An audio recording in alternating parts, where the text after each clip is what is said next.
जय माता दी, हर हर महादेव। आप सब जानते हैं कि सावन का बहुत ही पावन महीना चल रहा है और 13 अगस्त को आने वाला है रविवार प्रदोष व्रत, जो कि बहुत ही शुभ है। अगर आपकी कोई भी ऐसी मनोकामना है जो आपको जल्दी से जल्दी पूर्ण करनी है, तो रविवार प्रदोष के दिन यानी 13 अगस्त को गलती से भी जलाधारी का जल अपने घर पर मत लेकर आना। इस उपाय को कब, कैसे और कहाँ करना है, इस वीडियो में मैं आपको इसके बारे में संपूर्ण जानकारी दूंगी। बहुत ही सरल और अच्छी तरह से समझाऊंगी। देखिए, सबसे पहली बात कि बहुत सारे लोग ऐसे हैं जो प्रदोष व्रत करते हैं। ऐसा बिल्कुल भी नहीं है कि इस उपाय को वही लोग कर सकते हैं जो प्रदोष व्रत हैं और उन्हीं को इसका ज़्यादा फल मिलेगा। ऐसा बिल्कुल भी नहीं है। जो लोग प्रदोष व्रत नहीं करते हैं वो भी इस उपाय को कर सकते हैं और उन्हें भी वही फल मिलेगा जो इस उपाय को करने से प्रदोष व्रत करने वालों को मिलेगा। तो मन में बिल्कुल भी उदास नहीं होना है और ना ही ये सोचना है कि हम तो प्रदोष व्रत नहीं रखते तो हमें इस उपाय का फल कम मिलेगा या फिर नहीं मिलेगा। ठीक है, तो चलिए आगे बढ़ते हैं और जानते हैं कि ये उपाय करने के लिए आपको करना क्या है। तो आपको लेना है एक तांबे का कलश यानी लोटा, उसमें अपने घर से भरना है जल और पहुंच जाना है महादेव के मंदिर। पहुंचकर उत्तर दिशा में मुंह करके बैठना है और फिर तांबे के कलश के जल को श्री शिवाय नमस्तुभ्यम का जाप करते हुए चढ़ा देना है भोलेनाथ के शिवलिंग पर। जब आप शिवलिंग पर जल चढ़ाओगे तो ये जल जलाधारी से होता हुआ गिरेगा नीचे। तो आपको क्या करना है, आपको इस जल को गिरने नहीं देना है। जिस स्थान से जल गिर रहा है वहां पर आपको लगा देना है अपना राइट हैंड।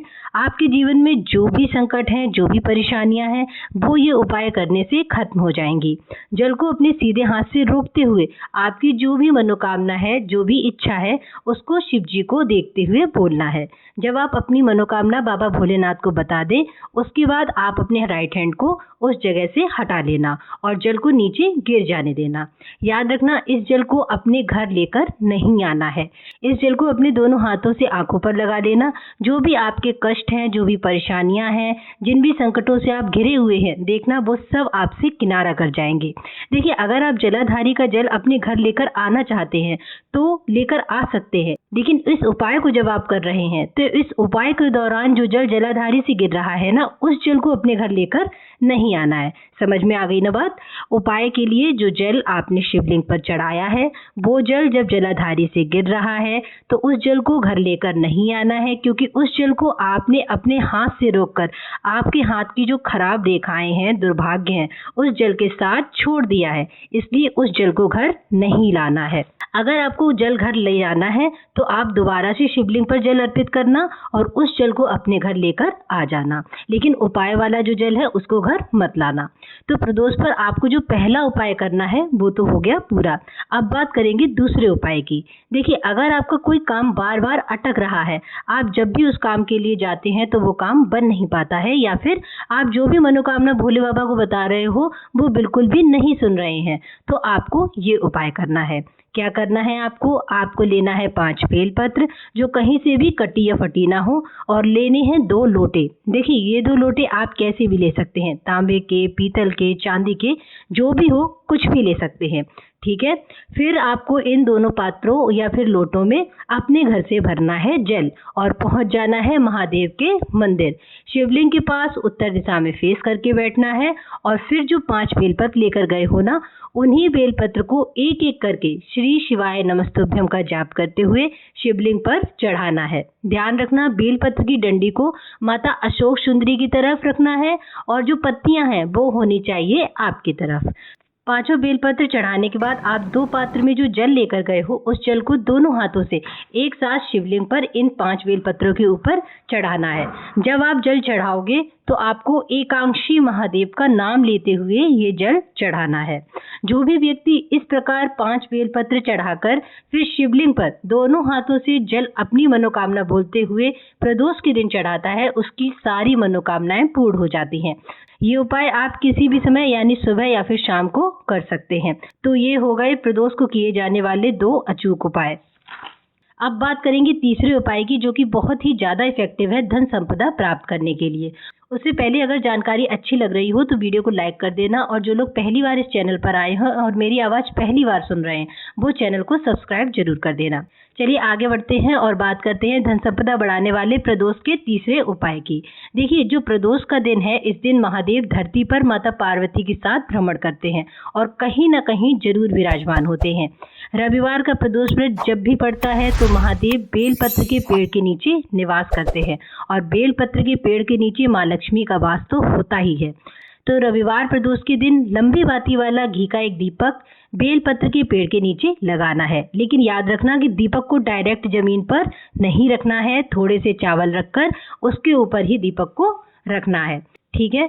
अब दीपक जलाने के बाद आपको क्या करना है, आपको लेना है बेलपत्र के पेड़ के नीचे से थोड़ी सी मिट्टी, एक चुटकी या फिर एक चम्मच मिट्टी ले लेना, और इस मिट्टी को लाकर अपने घर के किसी कोने में रख देना।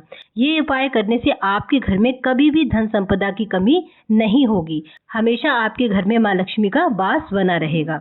चलिए अपने अगले उपाय की बात करते हैं, यानी चौथे उपाय की बात करते हैं। देखिए, इस उपाय को करने से जो भी आपकी मनोकामना पेंडिंग पड़ी हुई है ना, भोले बाबा जैसे सुन नहीं रहे हैं, तो वो मनोकामना आपकी ये उपाय करने से बहुत ही जल्दी पूरी हो जाएगी।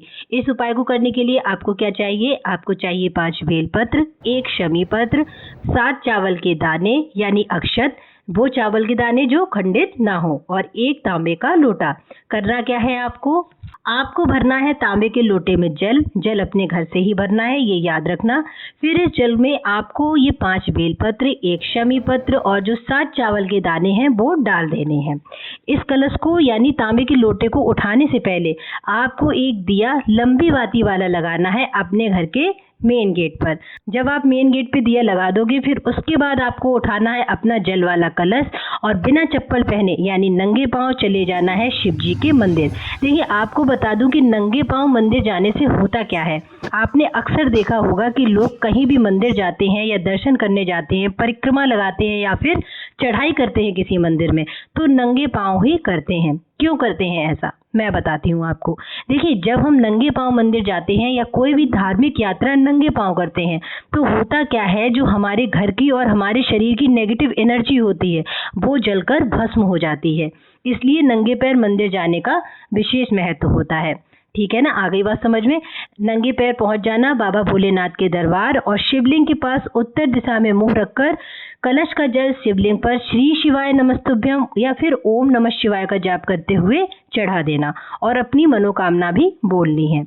जब जल चढ़ाओगे तो ये जल जलाधारी से बहता हुआ गिरेगा नीचे, वहां से जल अपने राइट हैंड से लेकर अपनी दोनों आंखों पर लगा लेना, और जो भी आपकी मनोकामना है उसको बोल देना। उसके बाद 2 मिनट के लिए महादेव की चौखट पर बैठना और श्री शिवाय नमस्तुभ्यम का जाप करना, और महादेव के सामने अपनी झोली फैलाते हुए जो भी मांगना है वो मांग लेना। देखिए, रविवार प्रदोष का दिन है, इस दिन ये उपाय करने से भोले बाबा आपकी जो भी मनोकामना है बहुत ही जल्द पूर्ण कर देंगे, इस बात का विश्वास रखना। आज की वीडियो में इतना ही। हर हर महादेव।